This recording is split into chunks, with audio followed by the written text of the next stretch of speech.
कहाँ के रहने वाले हो? आपकी गवाही है कि 5 साल आपकी मैरिज को हो चुके थे, लेकिन आपके पास कोई भी बेबी की ब्लेसिंग नहीं थी। आप बताइए कि जब 5 साल इस आपकी मैरिज को हो चुके थे, तो आप बताइए कैसे आपको लगता था जब आपके पास बेबी नहीं था? फर्स्ट साल में आपको कैसे लगता था कि आपके पास कोई भी बच्चा नहीं है? बताइए, उनके गवाही के बारे में बताइए, क्या आपके साथ होता है, क्यों ये चीज हुई आपके साथ? सभी को जय मसीह की, पास्टर जी को जय मसीह की, माता जी को जय मसीह की। मेरी शादी को 5 साल हो गए थे, मेरे कोई बच्चे की ब्लेसिंग नहीं थी। मैंने पास्टर जी को घर बुलाया। हालेलुया, खुल के गवाही के बारे में बताइए। 5 साल आपको कोई भी बेबी नहीं था। कौन सी सन में आपकी शादी हुई बताया? 2020 में थी शादी। 2020 में आपकी शादी हुई थी और मैरिज के बाद कोई भी बेबी आपके पास नहीं था। बताइए क्या प्रॉब्लम आ रही थी जिसके कारण आपको बेबी नहीं हो रहा था? किस चीज की कमी थी, कैसे वो बताएं? प्रॉब्लम ये है कि ये ज़्यादा बीमार रहती थी और उसके कोई बीमारी का वो नहीं मिला। क्या क्या कुछ बीमारी होती थी वो बताएं? मैं किसी भी डॉक्टर के पास जाती थी, वो कहती कहीं बच्चा जाने पे सोई है या फिर पेट में सोई है, पेट पे सोई है, बस ये बताते थे और कुछ नहीं बताते थे। और मैंने बहुत सारी दवाई खाई, मेरी किसी भी दवाई से कोई आराम नहीं लगा। जब आप डॉक्टर के पास जाते थे क्या बोलते थे डॉक्टर? डॉक्टर बोलते थे कि बेबी मुश्किल है, 100 में से 90% होंगे शायद, बच्चा हो सकता है या नहीं हो सकता। डॉक्टर ने मना कर दिया था। डॉक्टर ने मना किया कि आपके यूट्रस पर आपके बच्चेदानी पर स्वेलिंग है यानी सूजन है। हाँ जी। और उसके कारण डॉक्टर ने बहुत सारी दवाइयाँ मेडिसिन आपको दी कि आप देखो इसके इन दवाइयों से कुछ आराम होता है? नहीं, मेरे कुछ भी आराम नहीं लगा। फिर मैंने पास्टर जी को घर बुलाया था। कितने आपने डॉक्टर चेंज करे फिर? मैंने भी बहुत सारे डॉक्टर चेंज किए थे, मैंने बहुत दवाई खा रखी, बहुत ज्यादा। जब आप डॉक्टर के पास जाते थे रेगुलर आप मेडिसिन खाते थे? हाँ जी भैया, मैं रेगुलर, मैं दिन में ना 24 दवाई खाती थी बेबी के लिए। मैंने बहुत दवाई खा रखी थी।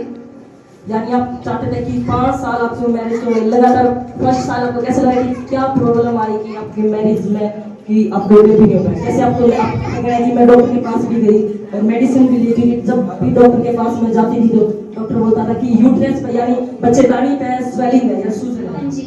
और बताइए फिर क्या हल हुआ उस चीज का? मेरे कोई आराम नहीं लगा करता, डॉक्टर दवाई दिया करते, मेरे 1% भी आराम नहीं हुआ करता। मैं कुछ भी खा लिया करती, मैं कुछ भी नहीं, मैं बहुत ज़्यादा बीमार आ करती, मैं बहुत परेशान थी। मैंने ना लगा करता कि मेरे बेबी भी होएगा, मैंने 1% भी चांस नहीं थी। मैं इतनी परेशान हो रही थी, बहुत घनी।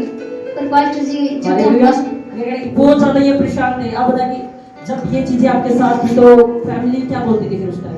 मेरी फैमिली बहुत अच्छी है, मेरी फैमिली ने मेरे से कुछ भी नहीं कहा। यानी पड़ोस में कुछ नहीं, किसी ने कुछ नहीं बोला? नहीं, मेरी फैमिली बहुत अच्छी है। बस इस चीज के कारण आपके पास कोई बेबी नहीं था, बस आप डिप्रेशन में थे। आप हाँ जी। आप रोकते थे, आपका कहना है? हाँ जी, हाँ जी, बस मैं डिप्रेशन में थी, मेरे हस्बैंड थे। बाकी मेरी फैमिली कभी कुछ नहीं बोलती थी, बोलती कि हो जाएंगे, भी तो बुढ़े हो गए, हम हो जाओगे, तुम क्या करते हो। हालेलुया। भाई बताइए आप क्या सोचते थे जब आपके पास बेबी नहीं था, जब आपके पति के पास कोई भी बेबी नहीं था? उस टाइम क्या मन में आता था बताइए? बहुत क्या आपकी गवाही दे ताकि जब आपकी गवाही पर बहुत बड़े कष्ट देखे थे मैंने। मेरे बेबी होएगा या नहीं होएगा। फिर मैंने डॉक्टर से बेबी को दिखाया, डॉक्टरों ने कोई दवाई दिलाई, कोई दवाई नहीं लगी। बहुत दिक्कत परेशानी में था मैं। फिर मैं यहाँ पे आया, एक किसी भाई से पूछा मैंने। हालेलुया। आप पत्नी का कहना है कि इन्होंने एक दिन में 24 से टैबलेट्स लिए हैं, लेकिन कुछ भी उस चीज का कोई आराम नहीं है। कुछ भी आराम नहीं हुआ।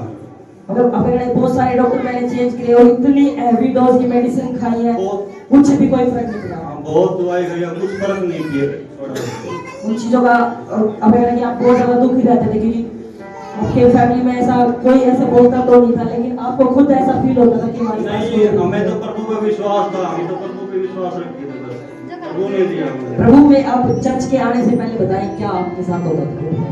बहुत कष्ट देखे थे मैंने, बहुत जगह हटाया, इसको दिखाया, बढ़ाया, बहुत जगह मैं गया, दो पूजा की सब कुछ करके देख लिया। फिर किसी भाई ने बताया, तब मैं यहाँ पे आया, तब इसको आराम मिला। और डॉक्टर ने कहा कि 99% तो कोई चांस नहीं है। नहीं चांस है नहीं होने का। हाँ, बेबी होने का कोई चांस नहीं है। कोई चांस नहीं है।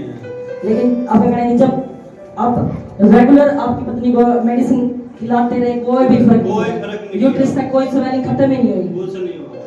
और बहुत सारे अपने कहना पैसे लगा चुके थे आपकी बहुत। पत्नी में, लेकिन और इनकी बॉडी भी उन्हें मेडिसिन के कारण वीक हो चुकी थी, हाँ जी, क्योंकि रेगुलर इन्होंने मेडिसिन खाई है और लगातार 5 साल मेडिसिन खा खा के बहुत वो हो गई।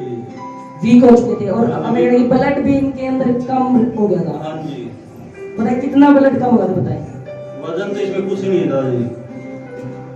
खून इनका कितना रह गया, तो बताइए। खून तो कभी 700 था जी। बिल्कुल कम ब्लड हो गया था, जो नॉर्मल होना चाहिए उससे कम ब्लड हो गया था। हाँ जी। और फिर कैसे अनंत जीवन यूनिवर्सिटी हमारे चर्च के बारे में कैसे पता चला? चर्च के बारे में किसी भाई से पता किया मैंने, तो वो लेके आया, तो मैंने ये तो कति यानी कि बीमार थी, ये तो चल भी नहीं सकती थी, उठ के चल भी नहीं सकती थी। पता नहीं इसके साथ में कैसी शैतानी आत्माएं थी, पता नहीं क्या था इसके साथ, क्या था नहीं क्या नहीं। ठीक है, फिर मैंने किसी भाई से पूछा, वो यहाँ पे लेकर आया। हालेलुया। आपके कहना है कि आपकी पत्नी को तो कोई भी होश नहीं रहता था, क्योंकि मेडिसिन ही इतने लेते थे, हैवी डोज हो जाते थे, हाँ, मेडिसिन एक बहुत- दिन में 24-24 गोलियां ही खाते थे, दवाइयों से कुछ आराम नहीं हुआ। कोई भी आराम नहीं हुआ। आप कोई भी अन्य नहीं। जगह पर लेके गए, आपने बहुत सारी चीजें की है, लेकिन उसका कोई भी फर्क कोई नहीं पड़ा। फर्क नहीं पड़ा। और आपका कहना है कि जब आप जब पता चला कि अनंत जीवन में जीव में कोई चर्च है, मैं उसमें जाऊँ मेरा हल हो सके, हाँ जी, बताइए कैसे फिर क्या हुआ, बताइए। भाई से मिला, फिर वो लेके आया मुझे यहाँ पे, फादर जी से मिलवाया, फिर उनको फादर जी। आपका कहना है कि लगातार जब आप परमेश्वर के भवन में आए और जब एक दिन परमेश्वर के दास आपके घर गए, आपने बुलाया उनको और आपने अपना मसला बताया कि मेरे पास कोई भी बेबी नहीं है मेरी पत्नी के पास, और बहुत ज्यादा मेडिसिन हमने अपनी पत्नी ने खा ली, लेकिन कोई भी फर्क नहीं पड़ा। हाँ, मैंने फादर जी को सब कुछ बोला, फादर जी आए, फिर फादर जी बोले कोई दिक्कत मत मानो, आपके घर ब्लेसिंग आएगी, प्रभु पे विश्वास कर रखो।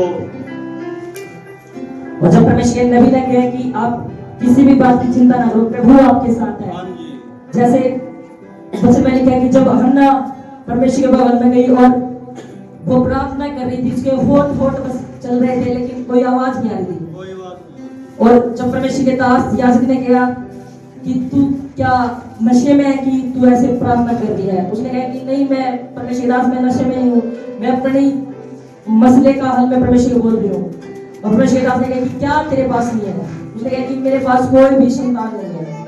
और जब परमेश्वर के दास ने उसको कहा कि जा इसी साल, अगले साल इसी टाइम तू बेबी के साथ ब्लेस होगी, वैसे ही हमारे spiritual father apostle Karamveer Abraham ji ने बोला, जब इन लोग घर में हमारे आत्मिक फादर ने विजिट किया और जब घर में गए तो बोला कि इन्होंने कहा कि मेरे पास कोई भी बेबी नहीं है। सेम वो वचन परमेश्वर दास ने बोला कि जब अगली बार मैं आपके घर में आऊंगा तो आप बेबी के साथ ब्लेस होगे यीशु मसीह के सामर्थ्य नाम में।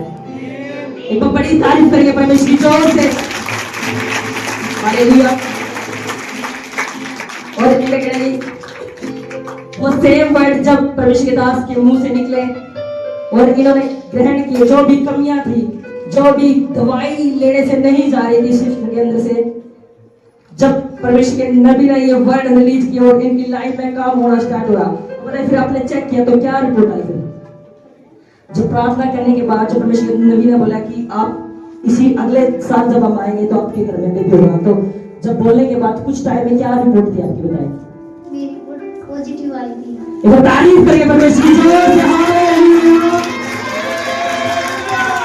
जो मसला 5 साल तक अन्य जगह पे गए, दवाइयां खाई, बहुत सारी मेडिसिन लेने के बाद भी वो यूट्रस का स्वेलिंग नहीं जा रही थी, वो जब परमेश्वर के नबी ने बोला कि आप ब्लेस हो यीशु मसीह के सामर्थ्य नाम में, और इनका कहना है कि 3 दिसंबर 2024 को परमेश्वर ने इनको बेबी बॉय के साथ इनको ब्लेस किया यीशु मसीह के सामर्थ्य नाम में। आप देख सको कि खुदावंद ने लड़के के साथ इस भाई को ब्लेस किया खुदा यीशु मसीह के सामर्थ्य नाम में। इन्हें परमेश्वर की बड़ी बड़ी बड़ी तारीफ करिए, खुदावंद के जीवन के नाम में महिमा देंगे।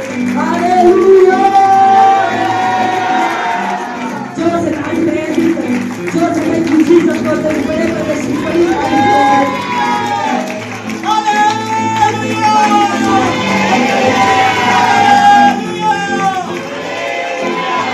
हालेलुया। हमारा परमेश्वर इतना महान है कि अपने नबी के बोलने के जो वर्ड है कभी भी उनके नीचे नहीं गिरने देता। जो उन्होंने बोल दिया आप समझ लो वो पूरा यीशु मसीह के सामर्थ्य नाम है।